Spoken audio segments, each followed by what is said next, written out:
शारदा देवी बहुत ही अच्छी औरत थी। उसकी एक जवान बेटी थी जिसका नाम निशा था। लेकिन शारदा देवी बहुत ही गरीब थी। उसके पास बेटी के दहेज का तो छोड़ो, उसकी साधारण सी शादी के लिए भी पैसे नहीं थे। एक शाम जब शारदा देवी लोगों के घर में काम करके अपने घर पहुंची तो देखा उसके आंगन में दहेज के सारे नए नए चमचमाते हुए सामान रखे थे, जिसे देखते ही शारदा देवी चौंक गई। शारदा देवी की उम्र लगभग 56 वर्ष थी। उसकी एक जवान बेटी थी जिसका नाम निशा था। जवानी में ही शारदा देवी के पति की मृत्यु एक रोड एक्सीडेंट में हो चुकी थी। तभी से शारदा देवी अपना और अपनी बेटी का पालन पोषण लोगों के घरों में काम करके कर रही थी। शारदा देवी पढ़ी लिखी नहीं थी, लेकिन वह अपनी बेटी को पढ़ा लिखा के काबिल बनाना चाहती थी, इसलिए वह बहुत मेहनत करती थी। लेकिन इतनी महंगाई के दौर में यह सब इतना आसान कहाँ होता है। शारदा देवी के वैसे तो 4 बड़े भाई थे, लेकिन बस वह नाम की ही थे।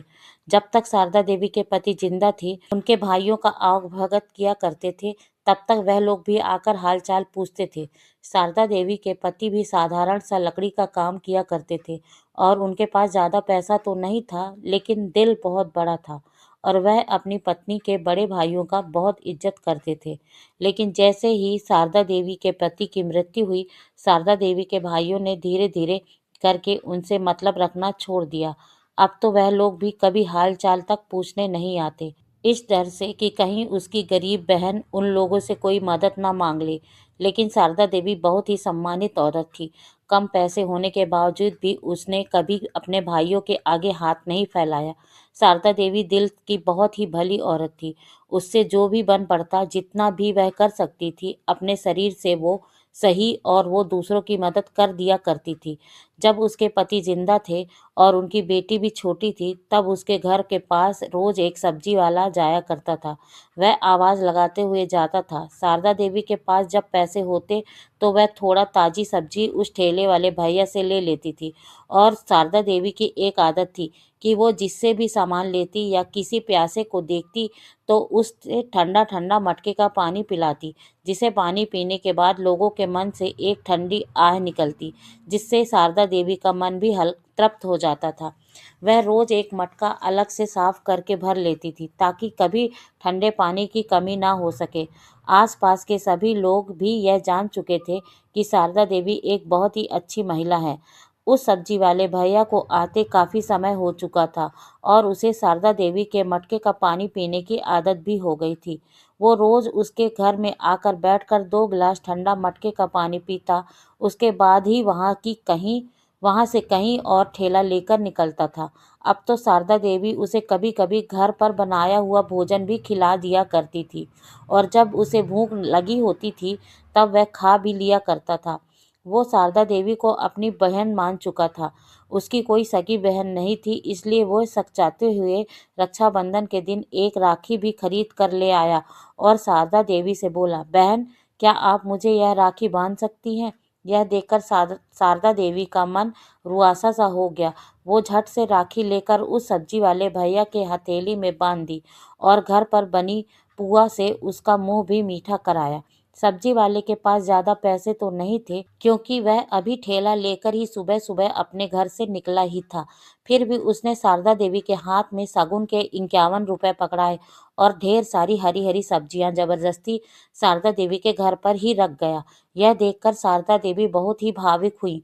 फिर कुछ साल के बाद ही शारदा देवी के पति की मृत्यु हो गई और उसे अपना उस जगह का किराए का घर छोड़कर निकलना पड़ा और एक पुरानी बस्ती में आकर रहना पड़ा, क्योंकि शारदा देवी का पति कमाने खाने वाले लोग नहीं थे, इसलिए उसके पास ज़्यादा कुछ भी सामान नहीं था। शारदा देवी को बहुत ही परेशानी का सामना करना पड़ा था।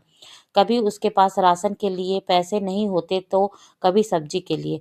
बेचारा वो सब्जी वाला भैया भी उस वक्त वहां नहीं था जब शारदा देवी के पति की मृत्यु हुई थी।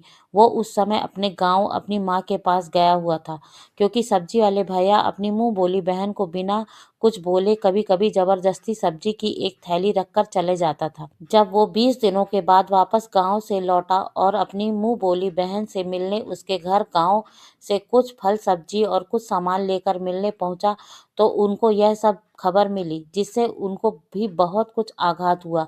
वो अब कहाँ चले गए इसका पता उन्होंने लगाने की बहुत कोशिश की, लेकिन किसी को इस बारे में कुछ पता नहीं कि वह यह मकान छोड़कर किस जगह गए। उधर शारदा देवी अकेली अपनी बेटे के साथ कई मुश्किलों का सामना कर रही थी। कुछ साल ऐसे ही बीत गए। अब शारदा देवी की बेटी 18 साल की हो चुकी थी और वो अपनी माँ की मदद करने के लिए छोटे बच्चों को ट्यूशन पढ़ाया करती थी। वो खुद तो एक सरकारी स्कूल में पढ़ी बच्ची थी, लेकिन पढ़ने में काफ़ी तेज और काबिल बच्ची थी। सब लोगों को शारदा देवी की बेटी के बारे में पता था और उनका पहले से कुछ रहन-सहन ठीक हो चुका था, क्योंकि शारदा देवी के साथ उनकी बेटी भी बिना एक पैसा फालतू खर्च किए, बिना ट्यूशन के पैसों से शारदा देवी की मदद करती थी। अब वो 2 साल से थोड़े अच्छे मकान में रहने लगी थी। आस-पास के लोग भी अच्छे थे। सभी लोगों को शारदा देवी की बेटी निशा के बारे में पता था कि वह कितनी मेहनती और शालीन लड़की है, और उसके लिए अब अच्छे और साधारण परिवार के रिश्ते भी आने लगे थे। शारदा देवी भी बहुत चाहती थी कि वह जीते जी अपने इस फर्ज को निभा दे, क्योंकि निशा का उसकी माँ के अलावा कोई नहीं था। लेकिन शारदा देवी को यही चिंता सताती थी कि उसकी शादी के लिए पैसे कहाँ से आएंगे। दोनों माँ बेटी जो भी कमाती थीं, उससे तो घर का किराया और खर्च ही मुश्किल से निकल पाता था। शादी के रिश्ते आने के बाद भी वो अपनी बेटी के लिए कुछ कर नहीं पा रही थी, और एक दिन कुछ ऐसा हुआ जिससे शारदा देवी के पैरों तले जमीन निकल गई और उसकी आंखें फटी की फटी रह गई। वह जब लोगों के घरों में काम निपटा कर अपने घर लौटी तो उसके रूम के बाहर आंगन में शादी के दहेज के सारे सामान भरे पड़े थे, जिसमें नए चमचमाते हुए बर्तन, एक अलमारी, एक पलंग, नई सूटकेस, सुंदर-सुंदर कपड़े, छोटे-मोटे कुछ सामान और साथ ही एक लिफाफा जो उसकी बेटी को कोई देकर गया था। शारदा देवी की बेटी ने अपनी माँ को बताया कि माँ, एक अंकल जी आए थे और यह सारा सामान यहाँ रखवा कर गए, और यह लिफाफा आपके लिए देकर गए हैं। मैंने उनसे पूछा तो उन्होंने कुछ बोला नहीं, बस मुस्कुराकर एक गिलास मटके का ठंडा पानी मांगा और पीकर चले गए। मैंने जब पूछा कि माँ पूछेगी तो आपका क्या नाम बताऊंगी, तो उन्होंने कहा कि उन्हें बोलना उनका भाई और तेरा मामा आया था। यह सुनते ही शारदा देवी की आंखों में झरझर आंसू गिरने लगे।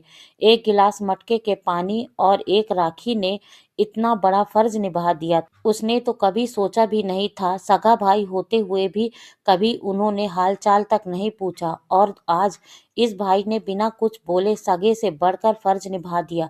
जब शारदा देवी ने यह लिफाफा खोला तो उसमें 40 रुपए और एक चिट्ठी भी थी, जिसमें लिखा था, बहन, बड़ी मुश्किल से तुम्हारा पता मिला है और मुझे सब कुछ पता चल चुका है।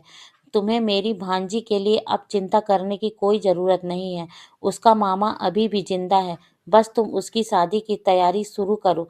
मैं कुछ दिनों बाद फिर से मिलने आऊँगा। आज खून से बढ़कर दिल का रिश्ता साबित हो गया, और खुशी-खुशी शारदा देवी ने अपनी बेटी का रिश्ता एक अच्छे परिवार में तय किया, और उसका मुँह बोला भाई, जो आज एक सब्जी मंडी का मालिक बन गया था, वो उसका मामा बनकर हर फर्ज निभा रहा था।